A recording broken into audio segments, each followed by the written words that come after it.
I am your host, Kaz, and today we are joined by TJump and the Muslim Apologist. We're going to have a debate on whether or not Muhammad's marriage to Aisha was moral, and we are going to starting right now. So, I believe that TJump is going to go first. So, Tom, at your first word, I will start your timer.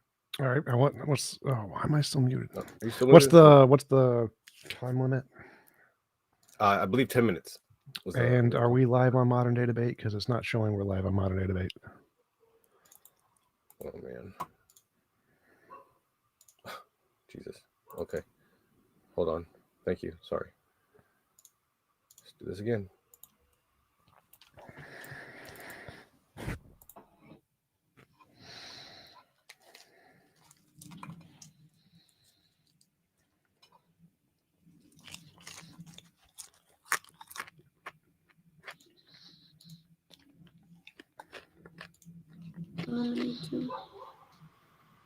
All right, people of the internet, welcome to Modern Day Debate. We are live now. Apparently, there's a delay on the YouTube, so sorry about that. Ladies and gentlemen, we have Tom Jump debating the Muslim Apologist, and we're going to be debating whether or not Muhammad's marriage to Aisha was moral. We are starting right now. Tom, that's your first word. I will start your timer. All right. All right. So the topic today is being married to a 6-year-old girl and consummating the marriage with a 9-year-old girl, pedophile. And yes, it is. It's pedophilia. So Muhammad was in fact immoral.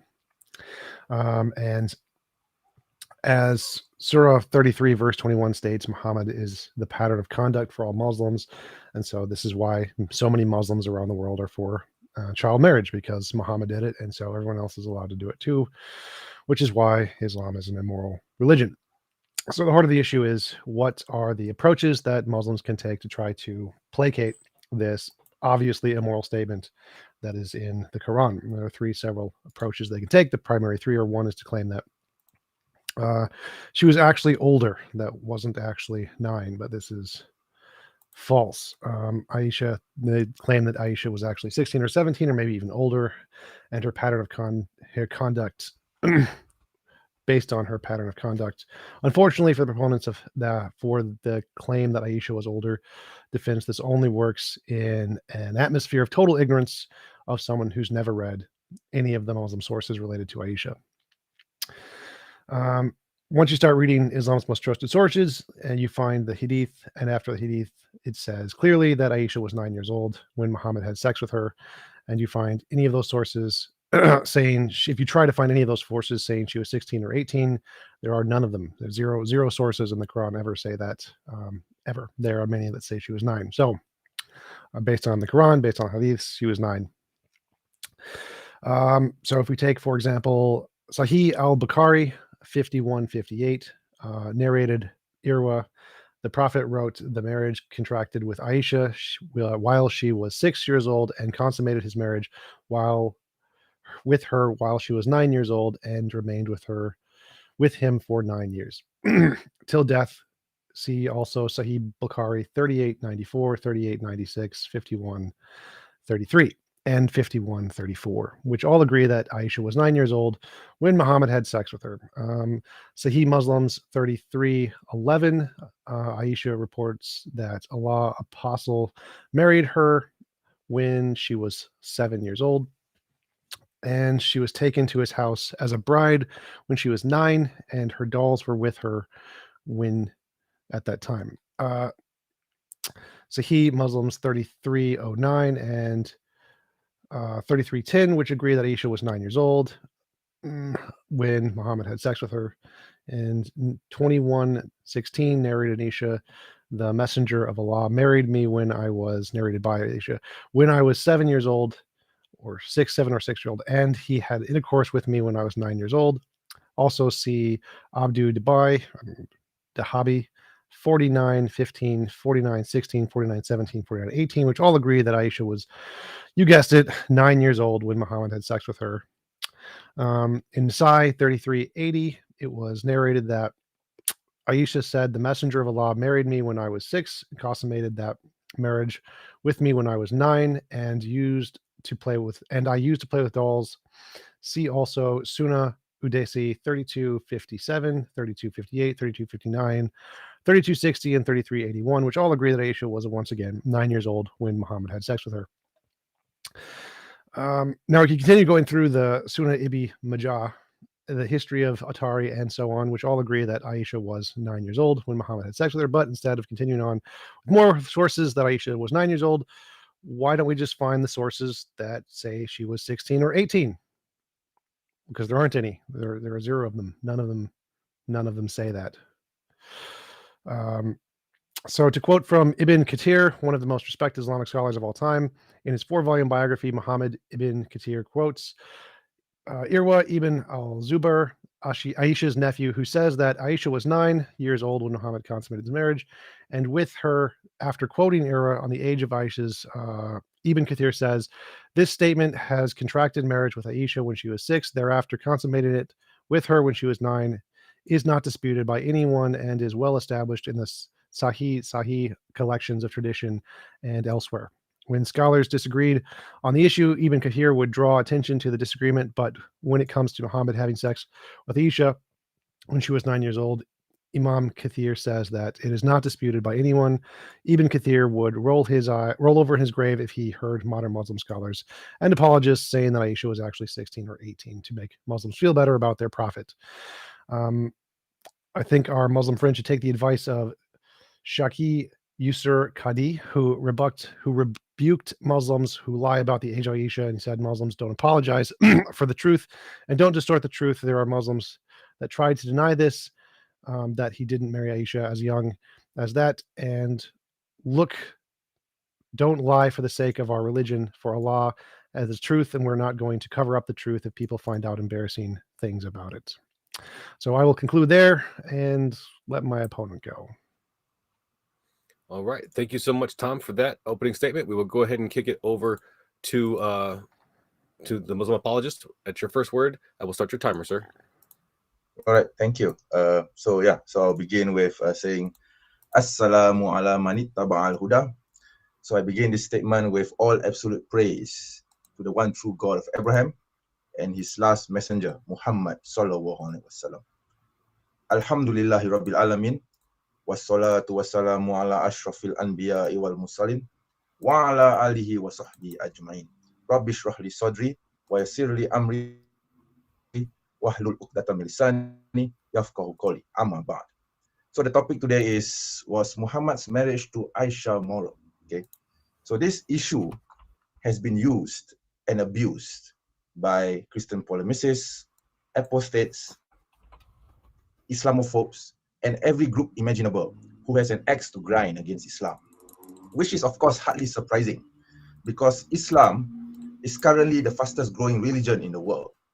And according to Pew Research, by 2050, Islam will surpass Christianity as the largest religion globally. On the character and the morals of the Prophet himself, the well-known Orientalist W. Montgomery Ward said, in his day and generation, Muhammad was a social reformer, indeed a reformer even in the sphere of morals. He created a new system of social security and a new family structure, both of which were a vast improvement on what went before. In this way, he adapted for settled communities all that was best in the morality of the nomad and established a religious and a social framework for the life of the six of the human race today. That is not the work of a traitor or a leecher. The historian Thomas Carlyle said, our current hypothesis about Muhammad, that he was a scheming impostor, a falsehood incarnate, that his religion is a mere mass of quackery and fatuity, begins really to be now untenable to anyone. The lies which well-meaning zeal has heaped around this man are disgraceful to ourselves only. So the evidence for Aisha being betrothed at 6 years old and her marriage consummated at 9 years old can be found in authentic hadith collections. And I do not feel that there is any need to cite these hadiths or object to their historicity. Going back to the issue at hand, we must first of all understand that this marriage took place roughly 1,400 years ago. As such, this marriage must be evaluated based on the standards of that time period, while keeping in mind that we should not commit the logical fallacy of presentism. So the definition of presentism is thinking about history from an exclusively presentist point of view, which fails to take into account that at the time in which historical events occur, those involved did not enjoy the benefit of hindsight that has informed our present perspective. Presentism invites us to dismiss the poor decisions made by previous generations as having been based on their failure to anticipate the long-term consequences of their deeds. Yet, to fully understand a historical event, we must view it not only with the benefit of hindsight, but also in the more limited context of its own times. So this can be easily determined by asking a series of questions, which I will propose as follows. First question, was Aisha's marriage objected to by the Prophet's contemporaries or even by her own parents? Her answer is no, it was not. Nobody objected to this marriage. None of the contemporary enemies of the Prophet ﷺ ever used this issue as a slight against the Prophet, simply because it was a non-issue. This problem only came about in the 20th century, and the first person to raise this issue as an objection to the character of the Prophet ﷺ was Sir William Moyle, a British Orientalist with Christian evangelical tendencies. Now the second question. Did Aisha demonstrate any signs of abuse while she was in the household of the Prophet till the day he passed away? Again, the answer is no. According to the Hadith and Sirah, or biographical material that we have, Aisha was a happy and outgoing woman. In fact, the record suggests that she spoke her mind and was unafraid to voice out her dissatisfaction, even to the Prophet ﷺ himself, if she were unhappy about a certain issue which affects her. In the years after the passing of the Prophet, she became renowned as a teacher of Islam, and decades later, she even led an army against the Caliph Ali radiallahu anh. This certainly does not sound like an abused, manipulated person who was forcibly married off against her will when she was younger. Now the third question. Was it a common practice at the time to marry at such a young age? The answer is yes. It was a common practice of the era. This is determined by when women has attained puberty. And how do we know that a woman has reached puberty? By experiencing her first menstruation. Under Islamic law, a woman can only be legally married after she has attained puberty. Now, Neil Postman, a former professor at the New York University, wrote the book, The Disappearance of Childhood. In it, he argues that childhood was one of the great inventions of the Renaissance, just like any other social structure. Its development was closely correlated with the written tradition and development of primary schools as opposed to the oral tradition in the Middle Ages. So he states, in an oral world, there is not much of a concept of an adult, and therefore even less of a child. And that is why in all the sources, one finds that in the Middle Ages, childhood ended at age 7. Why 7? Because that is the age at which children have command over speech. They can say and understand what adults can say and understand. They are able to know all secrets of the tongue, which are the only secrets they need to know. And this helps us to explain why the Catholic Church designated age 7 as the age at which one was assumed to know the difference between right and wrong, the age of reason. It also helps us to explain why, until the 17th century, the words used to denote young males could refer to men of 30, 40, or 50. For there were no such word in French, in German, or in English for a young male between the ages of 7 and 16. The word child expressed kinship, not an age. But most of all, the oralism of the Middle Ages helps us to explain why there were no primary schools. For where biology determines communication competence, there is no need for such schools.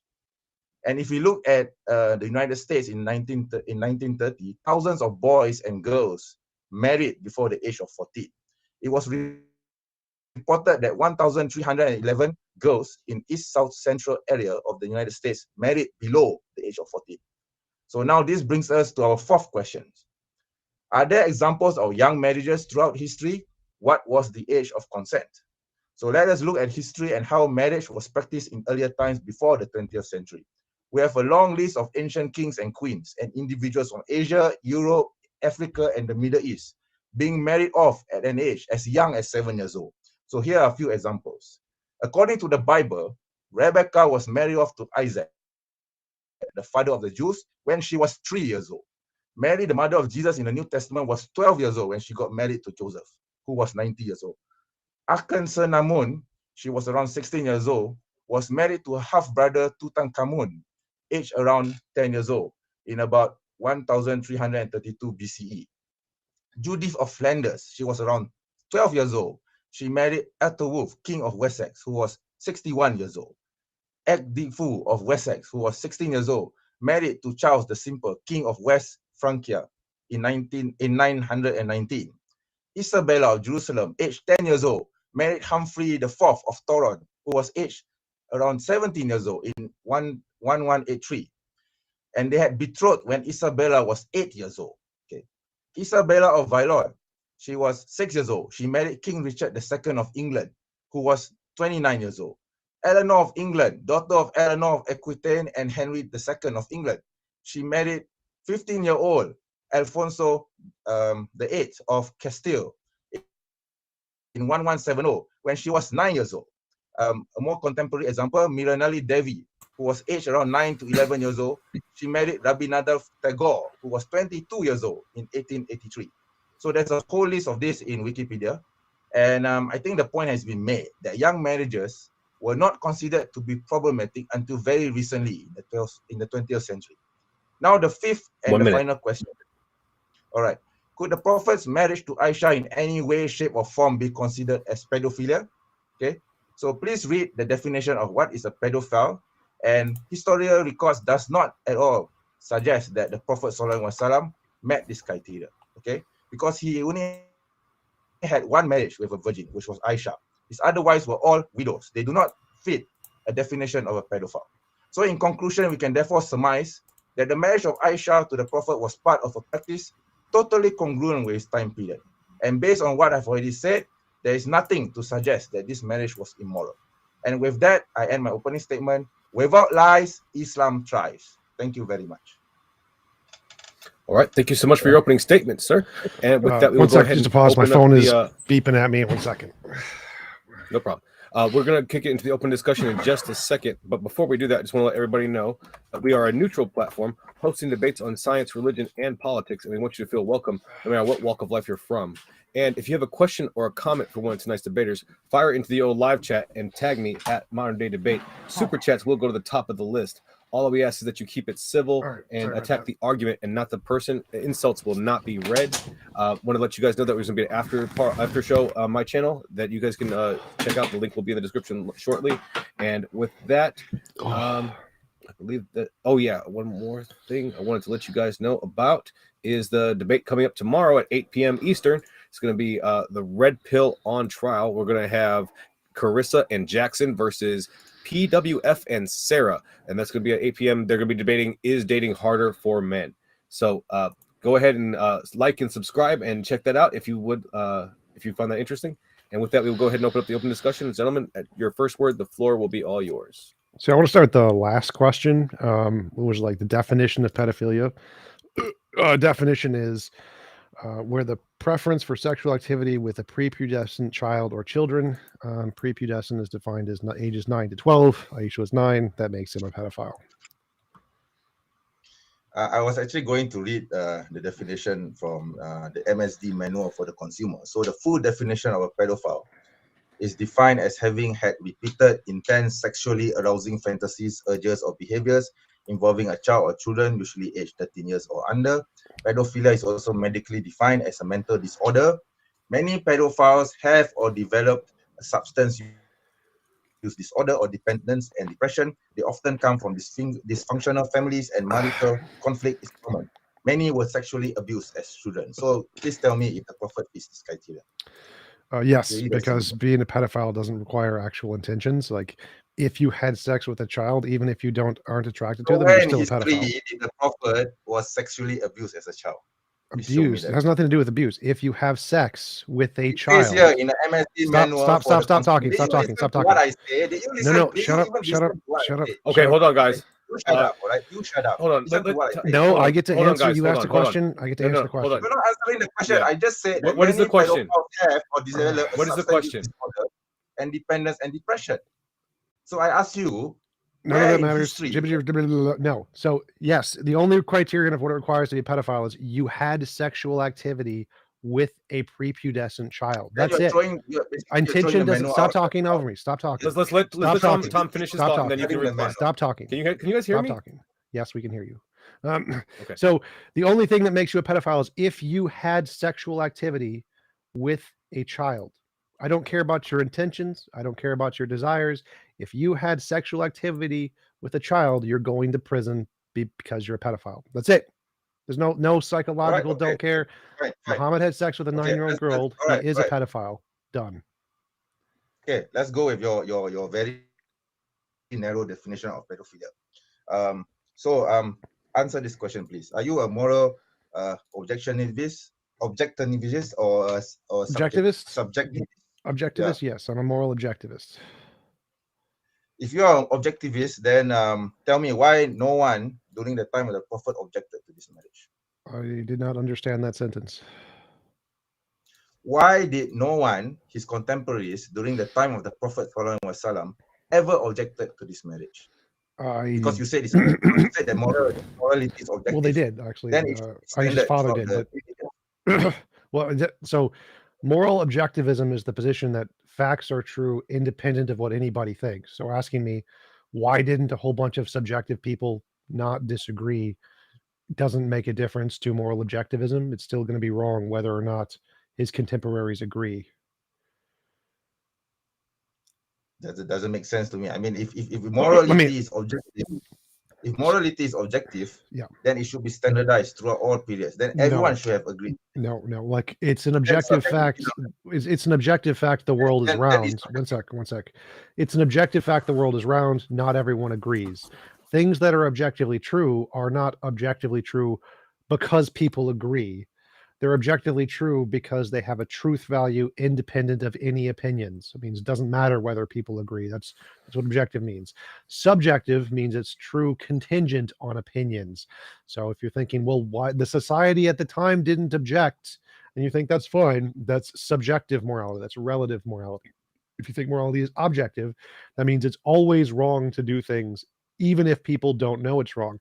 So like many, many years ago, most people thought slavery was just fine. They were wrong. They were all wrong. Everybody in that society who was totally fine with slavery were all wrong. It was immoral, whether they realized it or not.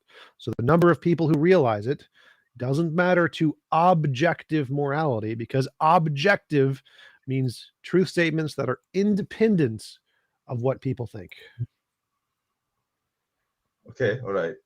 If that's your opinion, well, it's the dictionary definition of objective. Subjective is contingent on opinions. Objective is independent of opinions. Not the definition of objectivity. Okay, so I said moral objectivity. Moral objectivity is the position that the truth values of moral statements is independent of any opinion.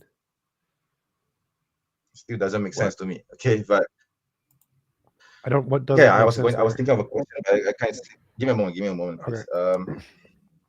So what about the marriages during the time of the ancient times? So all immoral. They're all pedophiles. They were all immoral. Oh, really? They're all pedophiles. Yep. So you just admitted that the whole Europe was practicing pedophilia. Sure. Yes, people in the past did lots of immoral things, and they were all immoral people. Yep. If you have sex with a child who is 9 years old, you are a pedophile and you are immoral at any time, at any point in history. Anytime, immoral. I don't care what the society thinks, you're still immoral. But then you're committing the fallacy of presentism. No, so presentism is using the present moments to judge things. I'm not using the present moment. I'm using objective morality. No. You just told me that the whole of Europe was practicing pedophilia. So there's a difference between using a present cultural context to judge things and using an objective standard to judge things. If you're using an objective standard to judge things, that is not the same as a subjective modern social context. Presentism is using a modern social context to judge the past. That would be a fallacy. Yes. If you have an objective standard that is independent of all time, then it doesn't matter if it's now or then. The objective standard applies to everything at all times equally. I still think that you're using the fallacy of presentism, because you just told me that the whole of Europe is practicing pedophilism. You just told me that the contemporaries of the Prophet Sallallahu were also pedophiles. You're telling me that everyone else before the 20th century were all pedophiles. Let me try to explain this a little differently. That's So basically what you're telling me, no, right? let me try to explain this a little differently. So I'm back using your own standard against you, Tom. No, I'm not using using it. presentism. I'm trying to explain to you why I'm not using presentism to try to get you to understand. Like today, when physicists do math, they use general and special relativity. So if they're calculating the speed of light, We're not talking about science. We're talking about I'll morality. just shush. Let him finish. Shush. Let him finish. Let him finish. Let him finish. So if we go back 300 years, when people were using Newtonian mechanics, and we're comparing their numbers, they say that the speed of light is 299 point something something. They were wrong, because we can use general relativity, which is more accurate. Now, that's not using presentism. We're not just using a random social construct that we've made up to assess that they're wrong. We have a more accurate system that understands reality better than they do. And so there's a difference between presentism, which is using a cultural belief contingent on the society to judge other societies' cultural beliefs, and using an objective fact about reality which can be demonstrated to show that they did it wrong in the past. Those are two different things. Does that make sense? There's facts. You're still using presentism. You're judging. Basically, what you're doing, you're judging the history. You're judging history based on what we are doing now. Yes, of course, today just to clarify, when people were doing Newtonian mechanics, were they wrong? Tom, let him finish. Let him finish. No, when people were doing Newtonian mechanics, were they wrong? Let me finish. When people were doing the Newtonian mechanics, were they wrong? Statement, Tom, come on. I'm not interested in a statement. When people were doing Newtonian mechanics, were they wrong? Yes or no? All right. Well, if you don't want to answer that, just go ahead and finish your question then. No. I'm just going to finish the statement, all right? No, your question is presentism. If you say people doing Newtonian mechanics were wrong, are you doing presentism? I don't understand your question. Okay. So anyway, Newtonian mechanics, the past, people doing math in the past, were they wrong? No, they were not wrong. Why would they be wrong? So why would they be wrong? So the calculations of Newtonian mechanics is incorrect. It does not describe things accurately. That's why we switched to general relativity.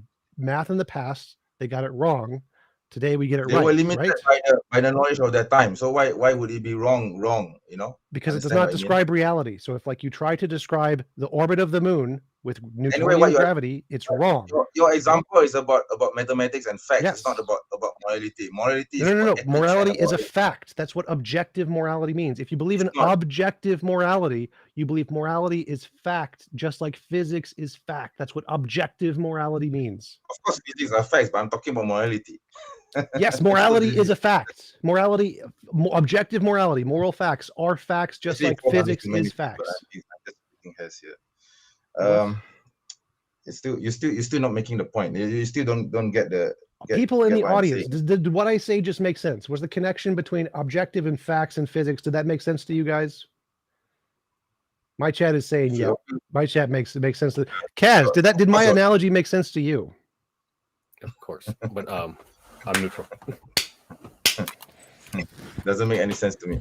You're still using presentism upon a culture that happened 1,400 years ago.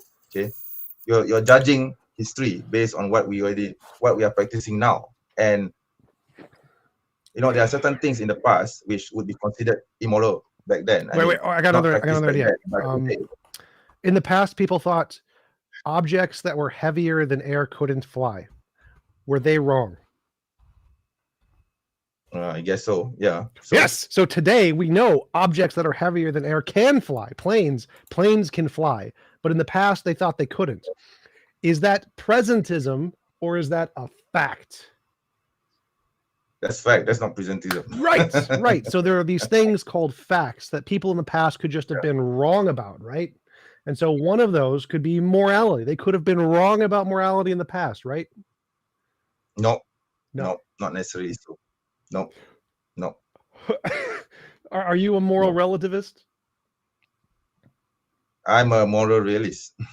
Okay, so moral realism means that there are certain moral truths that are true objectively, meaning independent of time, right? Independent of opinion, like facts in physics. They're true like facts of physics, right? Yeah, sure.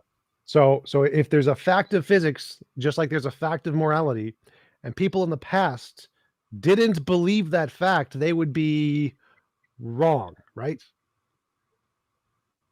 I guess so. Yeah, that would be the reasonable conclusion to make. Yeah. Right. So But you moral still realism haven't says proven there that. is some moral facts, and if people in the But you past still haven't. don't You agree, still haven't proven. But still, that still doesn't prove that the Prophet's marriage to Aisha was wrong. Okay. Right. It doesn't. It doesn't. It really doesn't.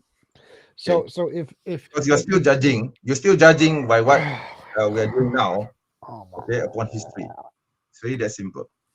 Okay. So one of these moral facts, one of these objective moral facts is sex with people who can't consent is immoral.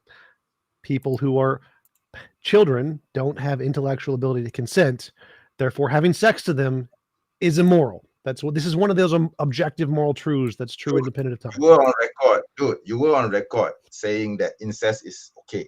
Yes, and that incest necrophilia with consenting okay. adults. Incest with consenting adults is yeah. okay. I consider those things to be immoral. Okay, You're wrong. I consider those things to be immoral. That's because you are basing on your current tradition and remember, your current objective. I believe in objective morality. That means I believe in a system independent of time. Yeah. But you're wrong. You're still wrong. To me, you're wrong. But to you, you're right. So your moral system says pedophilia is okay. Mine says it's not okay. And we can just let the people in the audience be like, what moral system seems more right? Please correct your information. Islam doesn't say that pedophilia is right. Okay. But you are judging. You are judging your definition of pedophilia is so narrow that you apply it to the Prophet Sallallahu Alaihi Wasallam. Okay, I just gave you the definition of pedophilia. Okay. So I just gave you the definition. Wait. So if we go to a courtroom, if we go to a courtroom, and you had sex with a 9-year-old, are they going to send you to jail and label you a pedophile when they write that down, the crime you committed? Of course, because our time doesn't allow it. Okay, our current morals doesn't allow it. So this isn't just my definition. This isn't just a little definition I've made up. This is like the definition of every court in every civilized country in the world, right? But the thing is, this is only happening now in the modern time. Back in those days, 9 years old, okay, they were wrong back then. There was no courtrooms. Okay, there were no courtrooms. All right. Okay, 9 years old, 9 years old women were considered to be childbearing, and they need to marry, okay, in order to survive. Okay, you are an atheist, right? You believe in evolutionary biology? What? Do you believe in the evolution in survival of the fittest? I believe in evolution. Yes. What about survival of the fittest? No, that's a shorthand for natural selection. Okay, fine. Okay, I'll rephrase it. Okay, what about sustaining the progeny, continuing the line, continuing the biological line? Do you believe in that? It's not moral nor immoral. There's no imperative to do that. No. Okay, good. All right. So if someone back in those days, 1,400 years ago, if their if the mortality rate is such that they won't live up to 40 years old or 50 years old, would it be okay for them to have progeny before that? No, if the intellectual capability of those who they were having sex with you're not answering didn't have. Well, I'm trying to answer it. You asked like if they only lived to 40, would it be okay for them to have sex with people of their species below that age? That's your question, right? Pretty much, yes. Yes. So the answer is it's only moral if they have the intellectual capability to consent, wherever that age is. So it's only moral if they are intellectually developed enough to have the capability to consent. Aisha's parents and Aisha herself consented to the marriage. What do you say to that?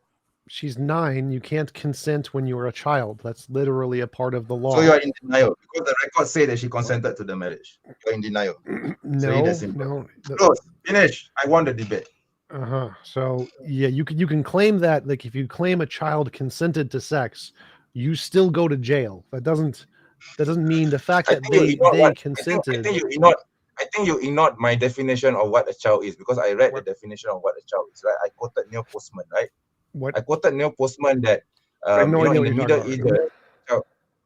Oh my God. Okay, let me read. Okay, let me please Cass, is it okay if I read this out?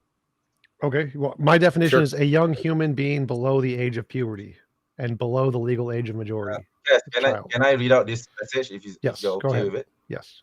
Just All take right, okay. by all means. Okay, so Neil Postman, in his book The Disappearance of Childhood, he's a former professor at New York University.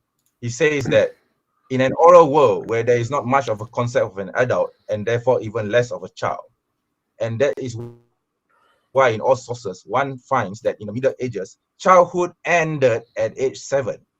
Why 7? Because that is the age at which children have command over speech. They can say and understand what adults can say and understand.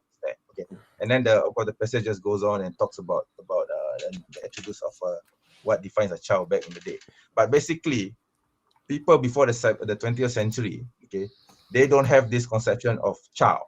Okay, so they do not understand child as anyone below the age of 7. Okay, yes, and they were idiots because they didn't understand biology or cognitive science or philosophy or psychology. Basically, you're just throwing everyone out of the bus. No, right? So no, I'm saying they didn't understand modern science. Like, we understand how the brain and the body develop over time. We understand that children don't have the intellectual capacity to give consent at those ages because their brains haven't developed the ability to rationalize yet. Therefore, we don't count them as rational adults because we know psychologically their brains aren't capable of being rational adults. Back in the past, they didn't know these things. They were ignorant of facts. They didn't know facts. So they made stupid decisions that were wrong because they didn't have the information to know they were wrong. Presentism all over again. Yes, presentism. Yeah, that's right.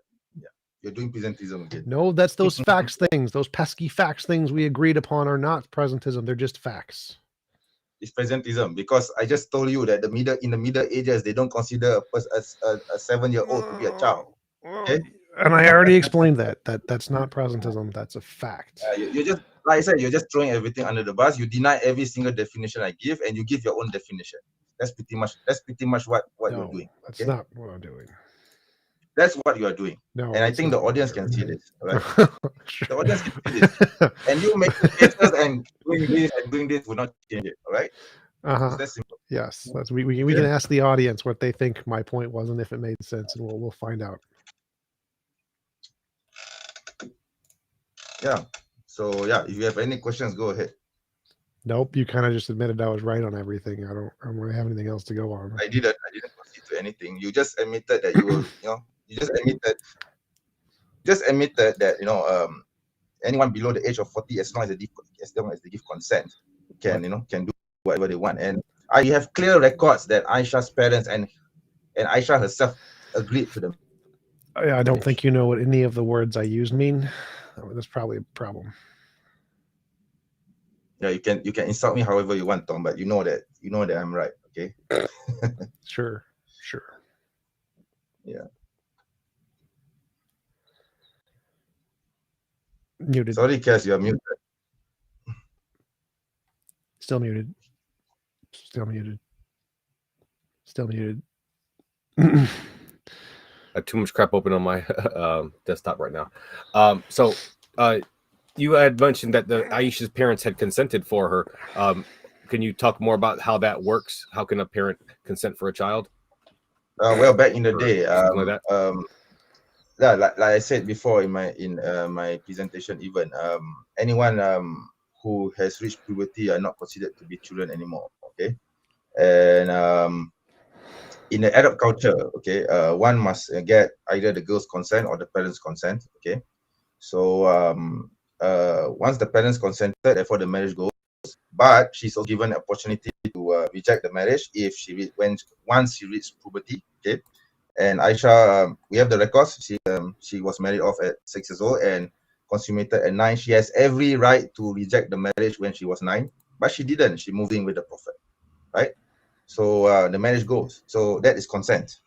That is consent. Okay. You can't consent unless you have the intellectual capacity to consent. So people who are like You're intellectually making handicapped you're and making up- children, you're making up shush, facts. shush, You're making up- shush. Hold on. Shush. You just gave your explanation. Let Tom finish this. You're just making up Go ahead, facts. Tom. Wow. Just let Tom He's respond to what you just said, please. Okay, go. But you can't consent unless you have the intellectual capability to consent, which means children and people who are intellectually handicapped do not have the ability to consent. So even if they say they agree, that doesn't count as consent if they don't have the intellectual capability. And so having sex with them is still immoral. Sorry you didn't know that. Oh my, I don't know what else to say. I mean, this guy just literally threw everything out what I said out of the bus. Okay, so I already True, said that very true. back in the day, there's no such thing as a child. Okay, even if you are a 7-year-old or even you are a 9-year-old. Okay, and it was about survival. It's about that is why I asked you the question whether you believe whether you're okay with anyone marrying at below 40 if the mortality rate is such that it requires them to marry. So the idea back then, okay, back in those days, okay, humans don't last long enough. Okay, so that is why they marry very young. Okay, then this is a practice that has been going on even before the 20th century. I gave examples of marriages in the ancient times. Okay, he just calls them pedophiles. Is that simple, isn't it, to argue this way? But it doesn't change the fact that there's nothing immoral about it, because it was a normal practice at the time. Okay, the Prophet's contemporaries, they certainly didn't reject it. They could have used every single excuse to reject his message. He could have used this argument against him, but they did not. Why they did not use this message? They did not use this argument against the Prophet? Because they were doing it. Okay, they were doing it, so there was no issues. And it was only until the 20th century where William Moyle started to raise this issue against the Prophet. Okay, there were Christian polemicists throughout the ages, Tom. Okay, he could, like, for example, John of Damascus was the first Christian polemicist against Islam. Okay, he could have used this argument against the Prophet. He could say, oh, the Prophet was a false prophet because he married Aisha when she was 6 years old, and consummated the marriage when she was 9. Why didn't he use this argument, Tom? Okay, why Because he was didn't an he use idiot. this argument? That's why. He You didn't cannot go understand around morality. and use it as argument, Tom. That's not an argument. That's emotional. No, That's like just if someone didn't make an facts. No. You said you wanted facts. So just give me a fact. I'm not sure who's Give me a talking right fact. now. One of us there's an echo somewhere, but yeah, so if he didn't know a better argument existed to prove Muhammad was a not prophet, He had all then access. he was He had all shush, access. shush. Then he was an He had all idiot. access. He was ignorant of the facts of the better argument. So I can make a better argument. Muhammad was a pedophile. That proves he's not the. So that's your argument. Everyone else were idiots. Everyone were pedophiles during the time. Yes, that's your argument. Fine. Sure. Doesn't change anything. Yeah, and yours is, well, at the time they were fine with it, therefore it's perfectly moral. Totally not a justification for literally every crime. I didn't say it was either moral or immoral. I just said it was a practice at the time, but it was certainly not immoral. Okay, I didn't argue for morality. I didn't argue for positiveness of the marriage. Okay, I didn't argue for the negativeness of the marriage. I'm very I think neutral. you just destroyed yourself on that one. So if you're admitting that what people think is, if you're admitting your argument is everyone else were idiots and they were all practicing pedophilia. So if you think that, if you agree that the fact that all those people thought something or didn't think something is completely independent of whether or not it's moral, then that shows that whether or not they thought or agreed with it is completely irrelevant to the question. It doesn't matter. It's irrelevant, which that's correct. It is irrelevant, but then you've just wasted like every minute of what you've said because that's all you've brought up is something that's completely irrelevant. Presentism. Yeah.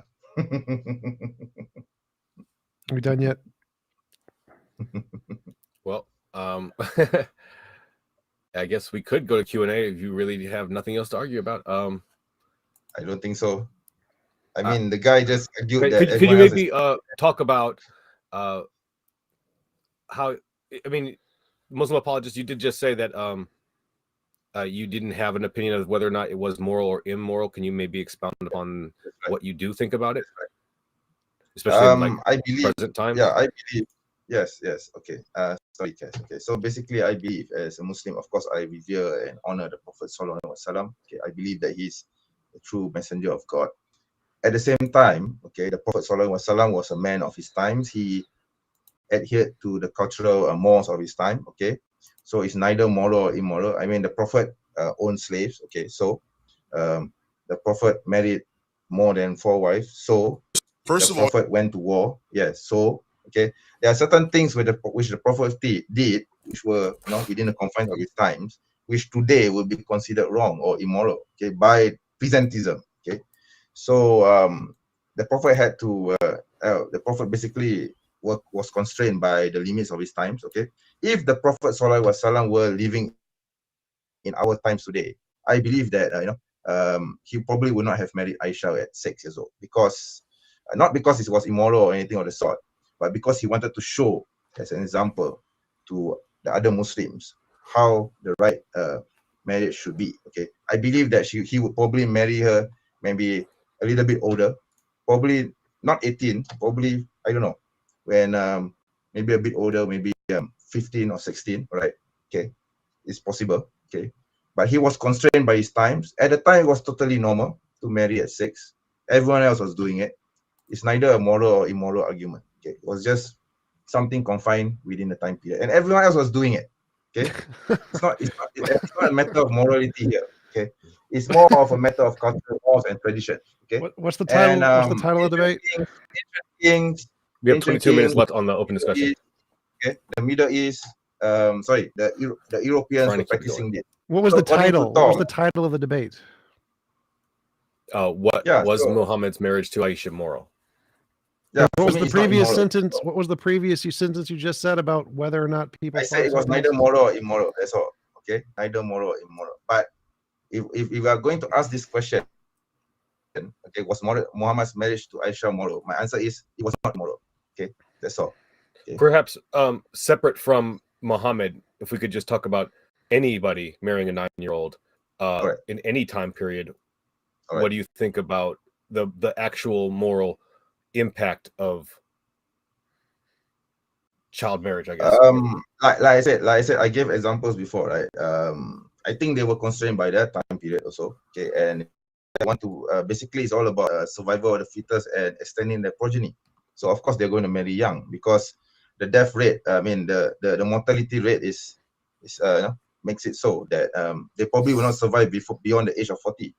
Okay, so they needed to marry young in order to have, especially the kings of Europe and the kings of Egypt in the ancient times. So they know this, they knew this. They will probably die in battle, they probably die in war or famine or whatever it is. Okay, so they had to marry young. Yeah, that's pretty much it. Yeah.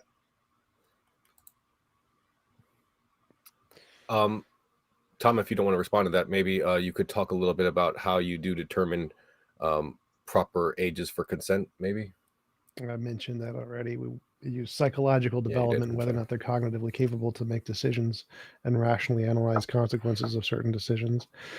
And so once they are both physically and mentally capable, so we can also look at the physical harm done to bodies who are prepubescent when they do get pregnant, and recognize that it destroys their bodies and causes them significant amounts of unnecessary harm. That's another reason why we don't allow those kinds of things. So both the physical and psychological development are the criterions that we use to establish whether or not it's consensual to have sex with someone.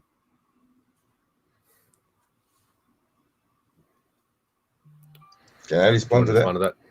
Yeah, please. Yeah. So he hasn't shown any evidence that Aisha's prepubescent body was destroyed during having this so-called consummation of marriage, and whether Aisha was emotionally disturbed or emotionally destroyed during this marriage to the Prophet. He has not shown any evidence for this. That part's not part of the definition. So whether or not you're emotionally destroyed doesn't actually make a difference. It's still pedophilia. So you're just being biased. No, I'm just being moral. I'm being moral. That's the word You you're looking for. just told me, you just said just now that having a previous marriage will cause emotional destruction, destroy the bodies, blah blah blah. But show evidence for that it happened to Aisha. No. I said that it doesn't make a difference whether or not it emotionally damages the child or not. It's still pedophilia. So even if it doesn't emotionally damage the child, it's still pedophilia. Yeah, so you're just being stubborn. No, I'm being moral. Well, I mean, we can move to the Q&A, I suppose. Ladies and gentlemen, if you do have a question for the debaters tonight, super chats will go to the top of the list. We do have quite a list already, so it is building pretty quickly. But I can go ahead and move into that if you guys want to do that. Yes, please save me. All right. I got a super chat from, let me just quickly switch over to the timer so that we can keep track. 1 second, so sorry. Ladies and gentlemen, just want to let you know that our guests are linked in the description below. So if you like what you heard from either of them tonight, you can go ahead and click those links right now, and you'll be able to check out more from them. I also want to let you guys know that you should definitely click the like and subscribe button. We have more debates coming your way, and you don't want to miss those. And I now have my timer pretty much set. So we will go ahead and move to the Q&A. Sorry, was not prepared for that. So here we go. 35 minutes on the clock. First question from Thunderstorm 499. Don't both atheists and Muslims believe in geology with the stone of Mecca? I don't know what that means. I have no idea what the question means. All right. Well, the next question is from Bitter Truth for $10. They say, Muhammad married Aisha when she was 6 and intercourse when she was 9. She hasn't reached her puberty. Also, Muhammad was thinking, I'm not sure what this word is, while she was 6. Hadith say Muslim, he was sick. I think that is factually, there's some mistakes there. The Prophet did marry Aisha when she was 6, and he waited until she reached puberty when she was 9. Okay, so if the Prophet was a leecher, was a pedophile, was someone who is sexually attracted to young girls, as you know, some people accuse him of, then he would have just consummated the marriage when she was 6. So why did the Prophet had to wait until she was 9 years old? Okay, until she reached puberty. Yeah. Okay. From Melody Kate for $9.99, they say, you cite so many royals and use it to justify the Prophet's action. But according to you, he was God, so he should know better, right? He was not a regular person, or was he? As Muslims, we don't believe that the Prophet ﷺ was God. Okay, that is a Christian belief. They believe that the Prophet Jesus ﷺ was God. Okay, I'm not a Christian. I don't believe that the Prophet was God incarnate walking on earth. He's a human. He's a regular human just like us, and he works between the mores of his time and traditions. Okay, he's not going to go into us in a time machine and go to the future and say, oh look, pedophilia is wrong. Okay, or pedophilia is this is considered pedophilia, and then he comes back and then he does whatever he needs to do. No, he has to work within the constraints of his time. Okay. Got it. From Zagros Ozcan for $1.99, he says he saw Aisha in his dreams, so he fantasized too. That was a vision from God. We as Muslims, we believe that is a vision from God. Originally, the Prophet ﷺ did not want to marry Aisha until he received that vision. Okay, right? So either God is also a pedophile, or it was made up and Muhammad was a pedophile. So those are the two options: God pedophile or God made up. Those are the two options. Do you want to take the last word on that? Nah, he's just being insulting. That's all. All right. From Bitter Truth, they say the father of Aisha was against the marriage. He said, I'm Muhammad's brother. She is niece. Muhammad said, he's not my real father. I can still marry Abu Bakr. Was sacred. Hadith said, even history books, Muslim, why lying? Yeah, so the explanation for that is basically during the Quraysh in that time period, okay, in that era, the practice of the Arabs was that when someone considers you to be a brother, they consider, even though they're not blood brothers, but when someone considers you to be a brother, then they will treat you like a brother, like a blood brother. So that is why when the Prophet expressed his intention to marry Aisha, because Abu Bakr radiallahu anh considered the Prophet to be his brother, he's almost like a blood brother. Therefore, he was surprised, and he asked why would the Prophet marry his daughter, because they are like brothers, like blood brothers. So the Prophet ﷺ said that we are not brothers by blood, so it is all right. So this is actually an example by the Prophet to show that Islam only considers someone to be related only by blood, not by relative mores or by friendship or whatever. Only the bond of blood is stronger than anything else, right? Got it. From Thunderstorm for $4.99, they say 9-year-olds is all kinds of wrong. As I already explained in my opening speech, I mean, did that guy listen? Did that guy not listen to my opening statement? I've already defined what is a child, and I've already shown examples of European kings practicing this, which my opponent here says they are all pedophiles. Okay, that's just throwing everyone under the bus, all right? So throwing the pedophiles under the bus. Back then, puberty is considered. Basically, back then, anyone who has reached puberty is an adult. That's pretty much it. And Aisha was an adult by all definitions of that time. Okay. Got it.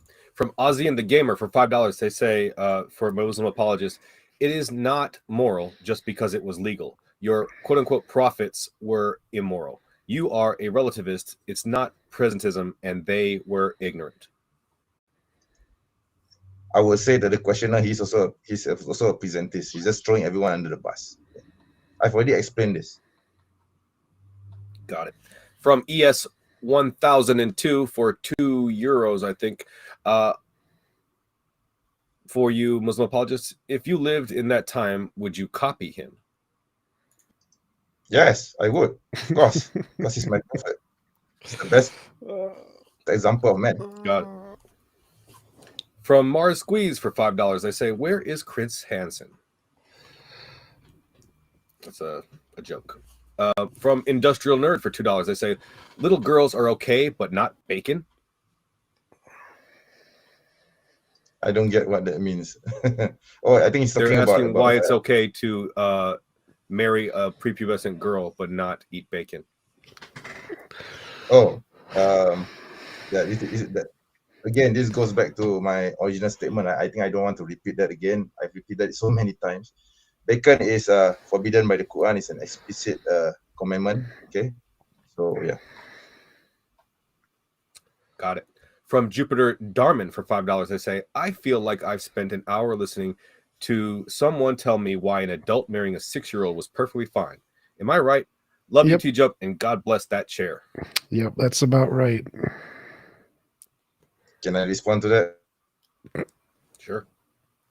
Yeah. So it is something of a common practice by Islamophobes and trolls, and this ignorance to repeat the claim that the Prophet ﷺ married Aisha when she was 6 and consummated the marriage at 9. They forget that there's a 3-year gap between the marriage, between both this marriage and consummation. Okay?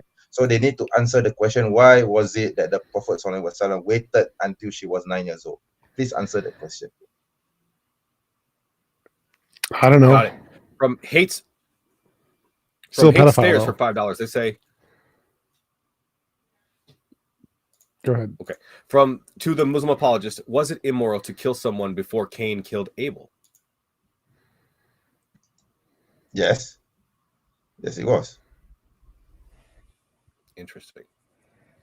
That looks like that's the end of my super chat list. So if you have a burning question for one of our tonight's spitters and you really want to make sure that it gets answered, then you can go ahead and fire into the old live chat and as a super chat. But if not, then I will go ahead and move on to the other questions. From Sahih Luke, question for TJump.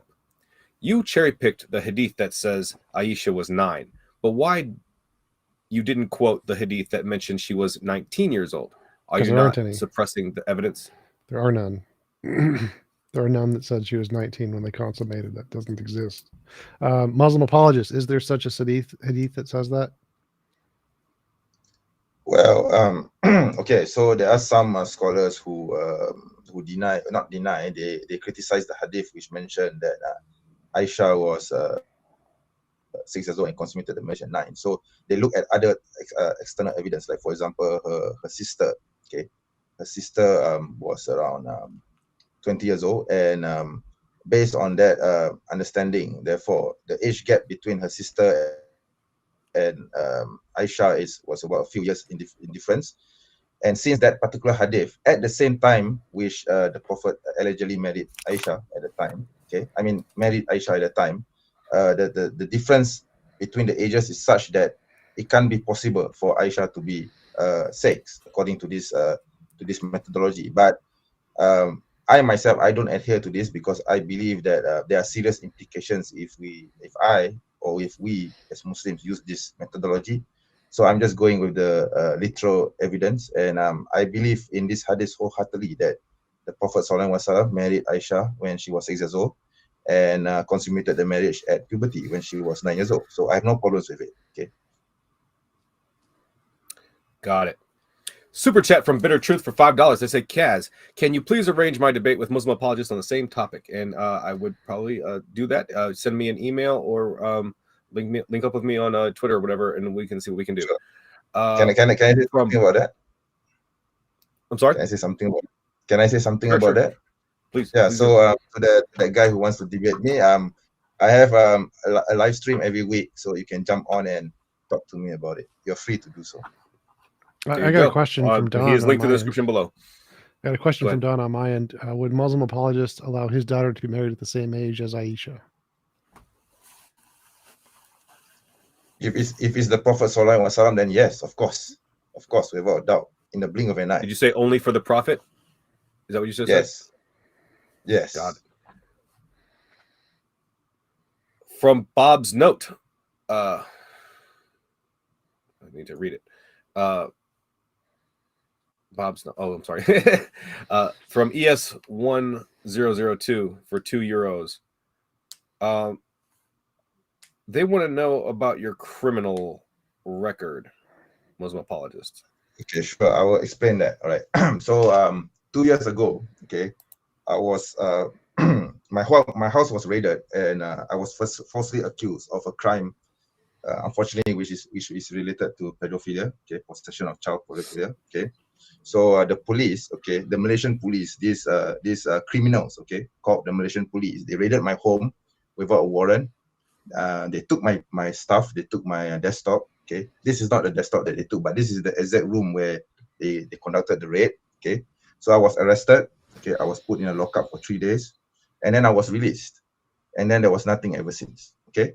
So to those people who keep repeating this lie over and over again, I do have a team of lawyers who are actually going to sue the Malaysian police over this, and it is in the works. I can't reveal any details, but if anyone in the chat repeats this lie over and over again, I will instruct my lawyers to hunt them down and sue them for libel. It's really that simple. Got it. All right. From Kwani Upstate for $5, they say, if the Quran is perfect and needs no correction or editing, then does the Muslim apologist agree with marrying young girls today, or does he disagree? Sorry, could you repeat the question again? I couldn't hear. Sure. If the Quran is perfect and needs no correction or editing, then does the Muslim apologist agree with marrying young girls today, or does he disagree? The Quran says that women can be married off at puberty, and if our political authorities allow for it, like for example, there are many countries where the age of consent is 14 years old, 15 years old, sometimes 18, sometimes 21. So it depends on your locality. If the authorities allow for it, then why not? Got it. From Jeremy Nolan, what age is someone not a child, TJump? When they were an adult, so like say like 16 to 20, something like that. Got it. From Don Fullman for $5, they say, for Tom Jump. Can I answer that? Okay, so in my country, okay, someone is considered to be an adult when he or she reaches 21 years old. So I guess anyone else who marries below that age is a pedophile, right? No, pedophile is about prepubescent. That only applies to 9 to 12. But you just said that someone who reaches the age of 16 is an adult. In my country, it's considered to be a child. Okay. So what's your standard? Pedophile only applies to prepubescent. So that's different. You're not answering my question. I'm saying that in my country, in accordance to legal laws here, you only reach the age of an adult when you are 21 years old. Okay. So is anyone below the age of 21 a child? Yes. Well, no, not based on your country. No. So it changes according to locality, right? No, I think there's objective facts. It's not based on society at all. Never mind. I rest my case. Got it. From Don Fullman for $5, they say, for TJump, would you allow your daughter to be married at the same age in the time of Muhammad? No. Got it. From Yeshua the King for $4.99, they say, Reliance of the Traveler and the Hadiyah are Islamic books that allow marriage to a 9-year-old who hits puberty even today if Islam rules the land.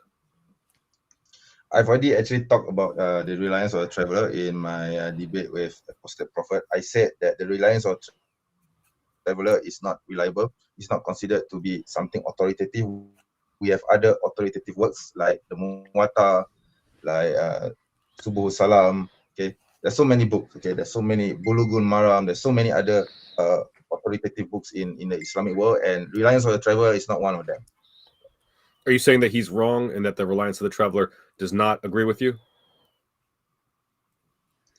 Basically, I'm saying that the reliance of the traveler is not considered to be authoritative. That's all in the Muslim world. Ivan. Got it. Okay. From Mark for $20. Thank you so much, Mark.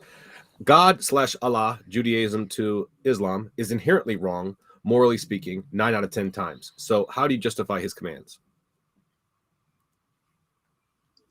I mean, he doesn't give any real examples. I guess I'll just answer it generally. Okay, so as Muslims, we believe that God throughout the ages sent down his messengers to proclaim the message of truth to the worship of the one true God of Abraham.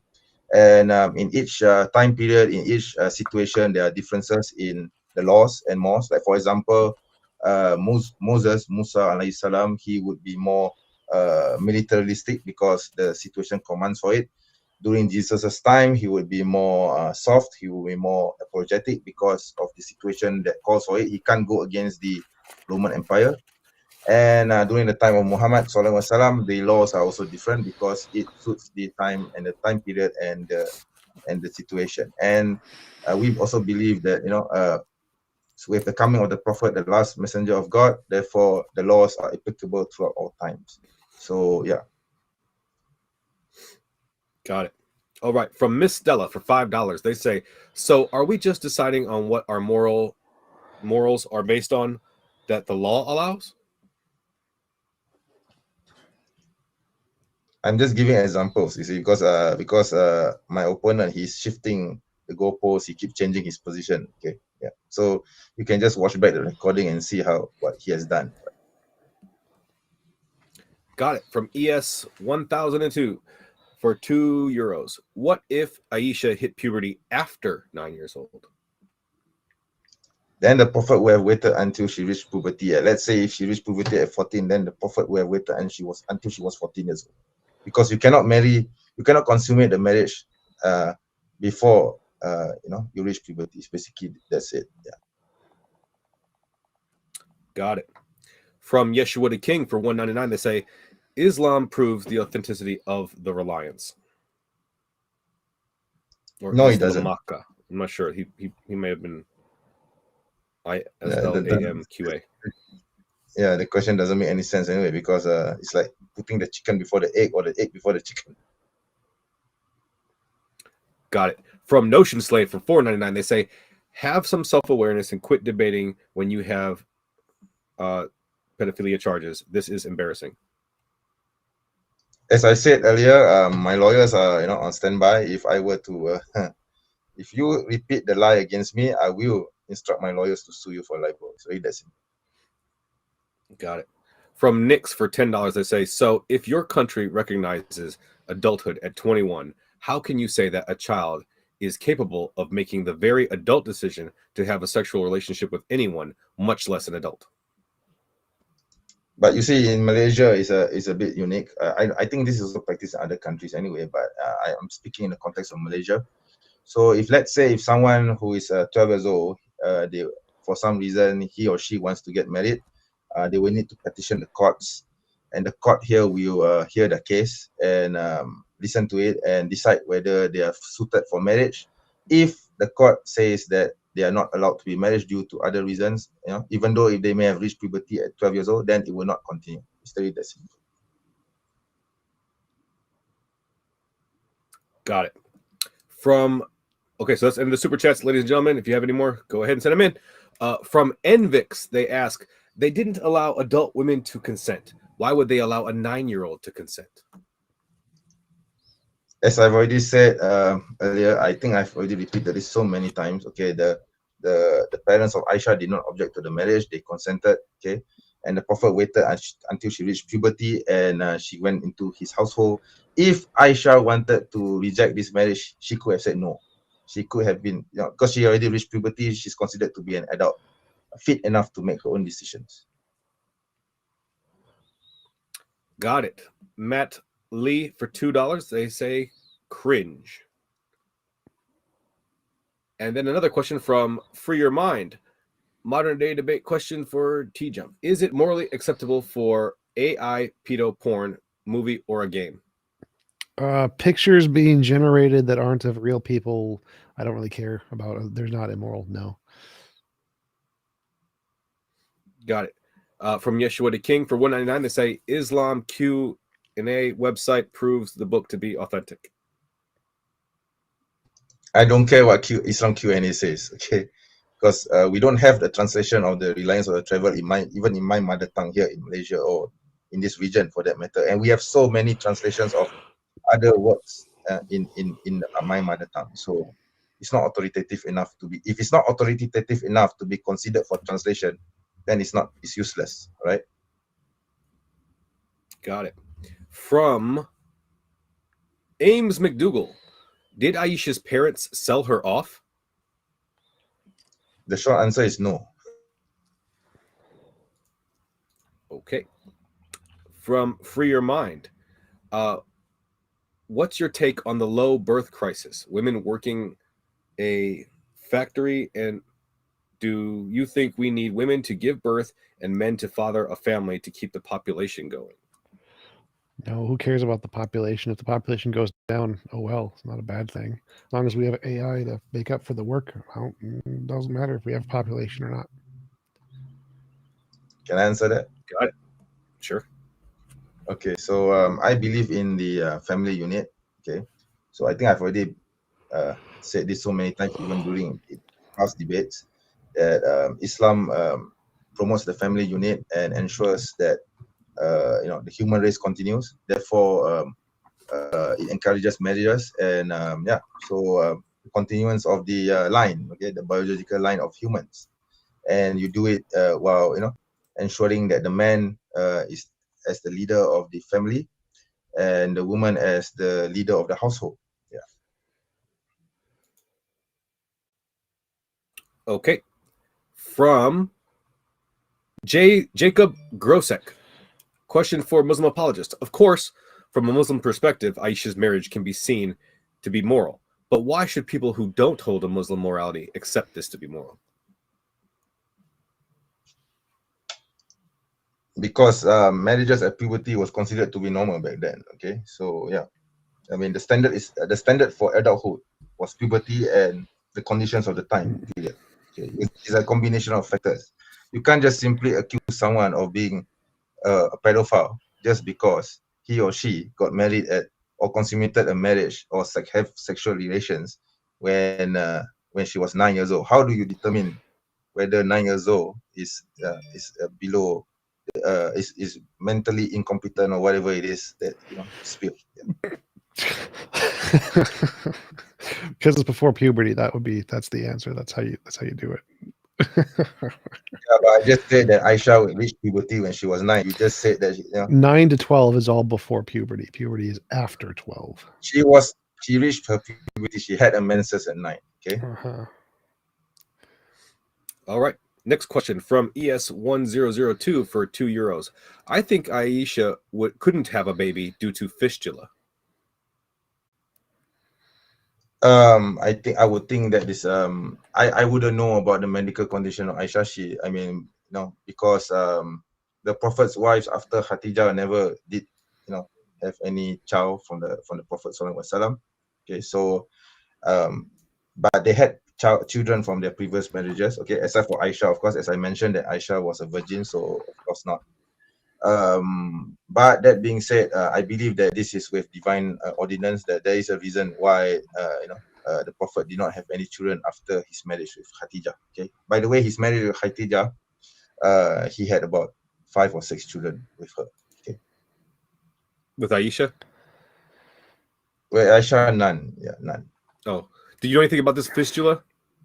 It's a medical condition where skin fuses together. I don't know what it is related to Aisha or how it would relate to Aisha. I'm just wondering, did she actually have something like that? How should I No, know? not that I know of. There is Is that nothing described somewhere in the mentioned hadith? of that in the records. No, there's no hadith that mentions this. Yeah. Strange. From Bitter Truth for $5, they say Sahih Bukhari 5236. Aisha hasn't reached her puberty age while Muhammad intercoursed. Aisha Muslim, why are you lying? I would say that person is lying because we have all the records that say that she reached puberty when she was 9 years old, and she had a menses when she was 9 years old. Got it. Next question from Mark for $5. They say didn't answer the question. Just use the Old Testament, New Testament, and the Quran to back up the same documents. I don't understand what that means. I don't understand the question. Sorry. I don't remember, Mark. But okay, let's move on. Next question is from Learn Every Day, Seek Knowledge. Youngest girls who get pregnant at what age? Health? You mean safely? I'm guessing. I mean, I know that I saw a report of one, I think 5-year-old that got pregnant once, but that was because she was being molested by her father. Anyways, from Mark for $5, they say, TJump, sometimes I don't agree with you, but here I'm on your side. That's right. I'm always correct. No, you're not. Got it. From Pro Debates, at what age do women go through puberty? Can he cite a source on this? I'm not sure who they're talking about. I can. I have many sources. Actually, on my website, I actually cited many sources where women reach puberty faster in extreme climates. Like, for example, if you are in the Arctic or if you are in a desert or in the Sahara Desert, then you will reach puberty earlier than other people in the region, in other regions. Okay, so unfortunately I don't have the facts and figures here, but you can go to my website. It's called Bismika Awahuma. Okay, it's BISMIKAALLAHUMA.org, and you can look up on that article on Aisha. I actually wrote an article on this 20 years ago. Okay, and I've laid out the facts and figures about this marriage. Yeah. Wow. From Oscar Davies, Muslim apologists, there's something called pastism. So he's making fun of his presentism, saying that if you judge something by the present, you're using presentism. If you're judging something to be okay by the past would be pastism, and equally as fallacious. Never heard of pastism. It's a parody. It's a parody of your argument. From Unknown or Yeshua the King, is Muslim apologist a Salafi? Yes. What does that word mean? Got it. I don't know. No, I'm asking Muslim apologists. What does that mean? What does that word mean? So it means that someone adheres to the Quran and the Sunnah and follow the ways of the Salaf, meaning the first 3 generations of Muslims. Gotcha. All right. From Pro Debates, they say, if a child goes through puberty at 6, would he be okay with someone back then having intercourse with them? Sorry, could you repeat that again? If a child goes through puberty at 6 or earlier, I would ask, would he be okay with someone back then having intercourse with them? Yes, of course. Why not? Back then. Okay, back then. The keyword here being back then. Okay. That doesn't make it any better. Okay. It's equally as bad, no matter what time frame you put it. I don't know why you keep saying back then as if it makes it less bad. Present. From Bitter Truth for $5, they say, I text Sahih Bukhari hadith where Aisha said she hasn't reached puberty, reference 5236, Muslim, why keep lying? Then he needs to show the evidence, okay? Because I've already answered this so many times, okay? So there's nothing else to add to it, okay? If he just wants to deny it, I mean, what else can I say, right? Got it. From Saint Benevolent, is it moral to have sex slaves in 2023? I guess it depends on the situation. I guess today we don't practice that now, so it's not a moral or immoral discussion. Okay, I think this would be a separate topic entirely. This is about slavery per se, but we don't practice it, so it's moot. Okay, the question the question is actually moot because we're not practicing it now. So The answer is no, it is not moral. It would be immoral to have sex slaves at any time period.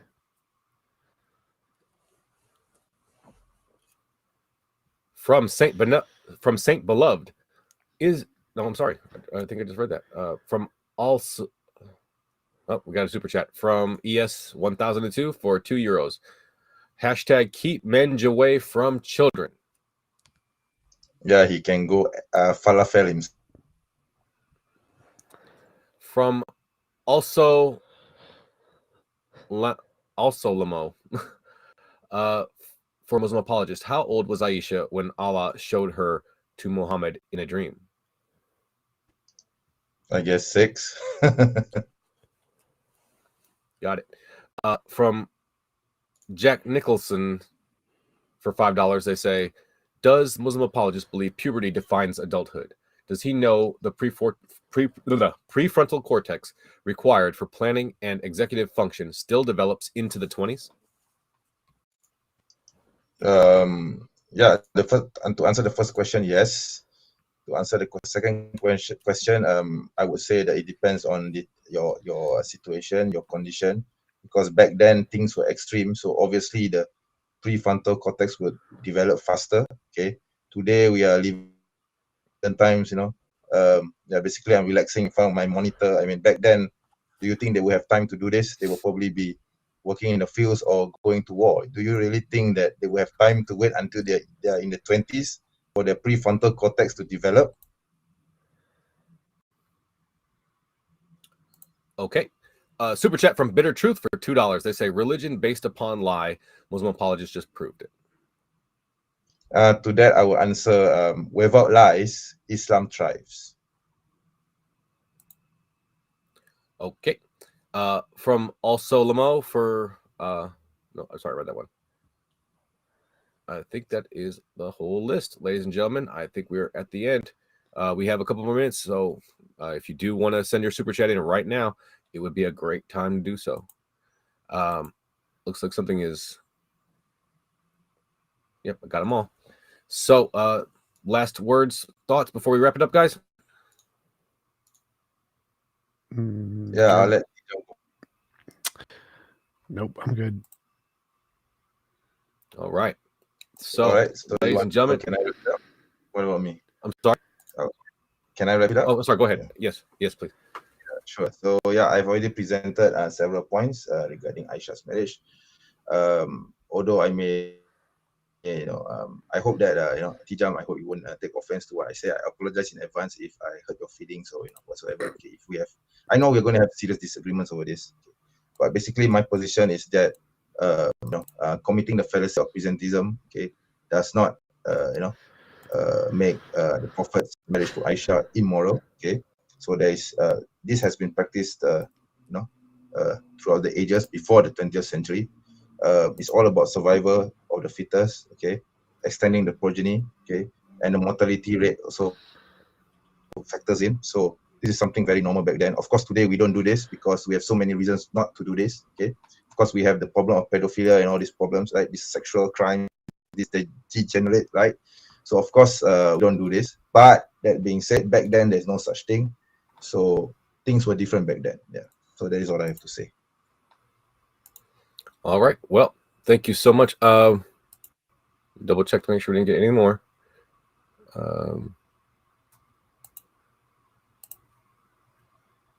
Looks like not. Good. Okay. Oh, wait, no. From ES1002 for €2 to say, Menj, if you were in a war, would you take a kid as a slave? You're talking about present times, and no, of course not. All right. And from Yeshua King for $4.99, they said, threw your Salafi scholars under the bus by rejecting the Islam Q&A, and they're ruling on the reliance of the traveler. Study more or stop lying. I don't bow down to scholars who don't go against the Sunnah, right? So they're not fallible. Okay, with all due respect to Islam Q&A, they may have differences of opinion, and that's up to them. But I don't agree with them. So if I don't agree with them, it doesn't mean I'm throwing all scholars under the bus, right? All right. Well, thank you so much, gentlemen, for this spirited debate. Thank you to everybody in the live chat who sent in questions and super chats and elevated the conversation. We really appreciate it. Thank you again to the moderators and everybody who helped to keep everything under control. And once again, thank you to the debaters who are the lifeblood of the show. So share it if you want to spread it. Like it if you loved it, and subscribe. We have many more debates coming your way you don't want to miss. Our guests are linked in the description below. There's an after show linked there as well. That'll be on my channel soon. Thank you again, everybody. Have a great night. And remember to keep sifting out the reasonable from the unreasonable. Have a great night.